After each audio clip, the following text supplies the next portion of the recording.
اعوذ باللہ السمیع العلیم من الشیطان الرجیم حرمت علیکم المیتۃ والدم ولحم الخنزیر۔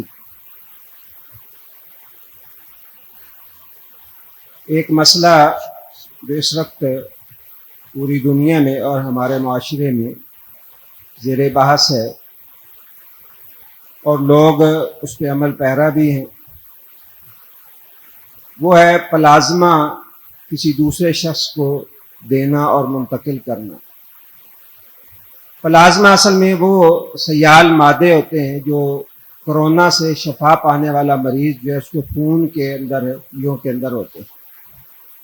سائنس کے تجربات سے یہ بات ثابت ہوئی ہے کہ جو شخص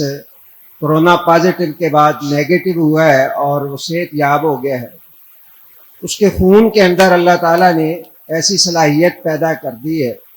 دیتا ہے اللہ تعالیٰ کہ اگر کسی دوسرے شخص کو جو کرونا کے مرض میں مبتلا ہے وہ خون منتقل کیا جائے تو بیماری جو ہے وہ بہت جلد کنٹرول ہو جاتی ہے۔ اس کو خون ڈونیشن کہہ لیں یا پلازمہ، ڈاکٹر حضرات کی اصطلاح میں اس کو پلازمہ کہتے ہیں۔ جہاں تک پلازمہ یا خون کسی دوسرے کو ڈونیٹ کرنے کا تعلق ہے، تبرعاً ہدیتاً دینے کا تعلق ہے، تو یہ علماء جو ہے ان کا اتفاق اور اجماع ہے کہ وہ کسی کی جان بچانے کے لیے خون کا ہدیہ اور عطیہ دینا جو ہے وہ جائز ہے۔ ویسے تو انسان اپنے جسم کا خود حقدار نہیں ہے، یہ اللہ تعالیٰ کی امانت ہے، اپنی مرضی سے انسان کسی دوسرے کو منتقل نہیں کر سکتا، لیکن اس میں اہل علم یہ کہتے ہیں کہ جسم کا پورا حصہ کسی کو دینا یہ تو جائز نہیں ہے، لیکن اگر کوئی ایسی چیز جو انسان کے پاس خود بھی رہتی ہے اور انسان اس سے استفادہ کر سکتا ہے اور اس میں سے کچھ انسان کسی دوسرے کو دے دے، جیسے بلڈ جو ہے وہ دیا جاتا ہے، تو اس کا جواز جو ہے وہ موجود ہے۔ نبی کریم صلی اللہ علیہ وسلم نے بھی ایک دوسرے مسلمان جو ہے اس کی خیر خواہی اور اس کے ساتھ ہمدردی اور مسلمان کے ساتھ جو ایک تعلق ہے اس کی بنیاد پر ان چیزوں کو جائز قرار دیا ہے کہ انسان دوسرے مسلمان کی جان بچائے۔ جیسے قرآن نے بھی کہا ہے جو کسی کی جان بچاتا ہے ایسے ہی ہے جیسے اس نے پوری انسانیت کی جان بچائی۔ دوسرا مسئلہ جو ہے وہ اس حوالے سے پلازمہ بیچنا ہے۔ جیسا کہ ہمارے معاشرے کے اندر یہ بہت زیادہ چیز جو ہے وہ چل نکلی ہے کہ لوگ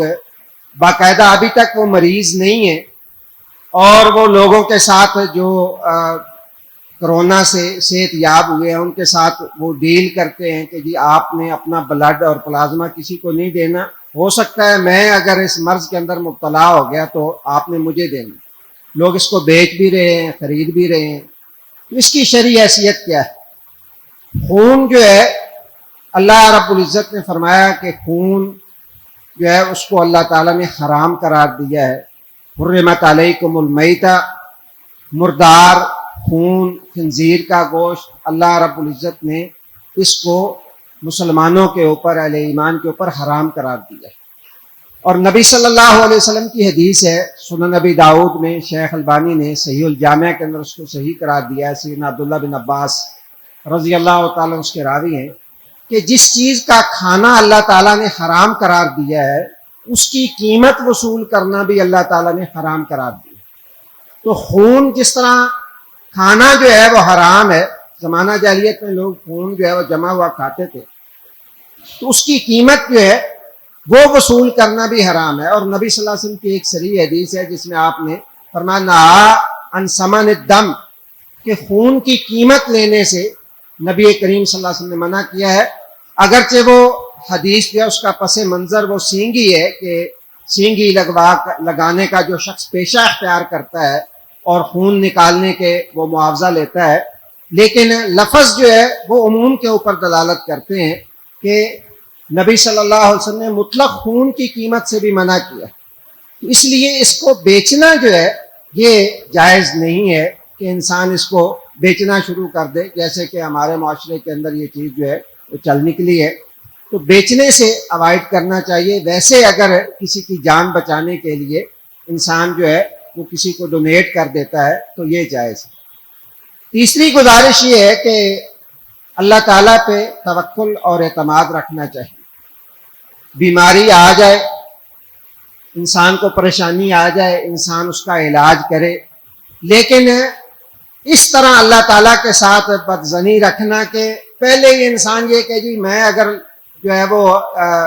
اس کے اندر مبتلا ہو گیا تو آپ نے مجھے دینا ہے، آپ نے کسی اور کو نہیں دینا۔ تو میرا خیال ہے واللہ عالم یہ بھی ہو سکتا ہے کہ یہ توکل کے منافی انسان جو ہے وہ اس طرح کا انداز اختیار کرے جس طرح ہمارے معاشرے میں دوائیاں جو ہے وہ لوگ ذخیرہ اندوزی کر رہے ہیں، یا گولیاں جو ہے جس گولی کے بارے میں سنتے ہیں کہ یہ جو ہے وہ مفید ہو سکتی ہے، جس انجیکشن کے بارے میں اس کو جو ہے وہ لوگ ذخیرہ اندوزی کرنا شروع کر دیتے ہیں، اور جو صاحب حیثیت لوگ ہیں ان کو خرید کے رکھ لیتے ہیں۔ یہ جو ہے اسلام اس کی حوصلہ افزائی نہیں کرتا بلکہ اس کی حوصلہ شکنی کرتا ہے۔ ان چیزوں سے اوائڈ کر کے اللہ تعالیٰ سے عافیت طلب کرنی چاہیے۔ نبی صلی اللہ علیہ وسلم نے جس طرح عافیت مانگی ہے کہ اللہ تعالیٰ ہمیں عافیت سے نوازے، اور یقیناً جیسے میں نے عرض کیا تھا کہ انا عند ظن عبدی بھی اللہ رب العزت کا فرمان ہے حدیث قدسی کی صورت میں کہ بندہ جیسے میرے ساتھ گمان رکھتا ہے میں اسی طرح کا معاملہ اس کے ساتھ کرتا ہوں۔ تو اللہ تعالیٰ کے ساتھ حسن ظن رکھنا چاہیے۔ اللہ تعالیٰ ہم سب کو اس وبا سے محفوظ رکھے، اور یہ جو غیر شرعی چیزیں ہیں ان سے اللہ تعالیٰ ہمیں بچائے۔ اللہ تعالیٰ مجھے بھی اور آپ کو بھی عمل کی توفیق دے۔ سبحانک اللہم و بحمدک، اشہد ان لا الہ الا انت، استغفرک و اتوب الیک۔